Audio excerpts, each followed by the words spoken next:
Había xa ano e medio que o Móvil non patrullaba as rúas pontevedresas. Hoxe este sistema volve a carga para controlar o cumprimento das normas do tráfico en Pontevedra. Que en Pontevedra é pecado mortal aparcar en riba dunha beirarrúa, é pecado mortal aparcar nun paso de peóns ou é pecado estar nunha zona peonil. Entón, temos que recordarlle a xente cales son as nosas prioridades para que a cidade funcione, e estas son as prioridades, igual que é importante pois que as zonas de carga e descarga non estean ocupadas ou que os aparcadoiros de servizos se respeten os tempos para poder tamén permitir aos negocios e a xente que ven a facer pois un recado, unha compra ou que ten que mover a un familiar pois que o poida facer con comodidade. Faino ademais de un xeito totalmente renovado. Agora ten un software actualizado e está composto de 2 cámaras que permitirán controlar ambas beirarrúas. Os dispositivos poderán separarse, empregándose ao mesmo tempo en 2 vehículos diferentes. Pero si nos permite pois un ángulo de control de máis de 200 graus.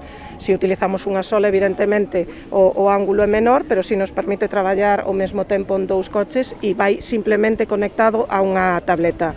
Desta maneira funciona, sin maior problema, e en 2 minutos podémolo cambiar de coche, co cal é moi operativo, moi funcional. Durante a pandemia, a función principal dos axentes da Policía Local foi o control do cumprimento das medidas anti-Covid. Dende o Concello explican que Pontevedra volve así á normalidade. Así é como funciona Pontevedra, como funcionou sempre, e se en algún momento agora flexibilizamos, pois hai que volver á normalidade, e con este sistema permítenolo. O funcionamento será o mesmo que no caso do anterior. As cámaras captarán as matrículas dos infractores e gravarán un vídeo. Ademais, os que incumpran serán notificados ao momento, xa que os axentes imprimirán a denuncia e a deixarán no parabrisas. O sea, que o condutor, cando é denunciado, que saiba que foi denunciado para corrixir pois unha conduta pois errada ou infractora simplemente, pois por poder corrixila de inmediato. Se non lle deixes o papeliño, pois tarda 20 días en enterarse.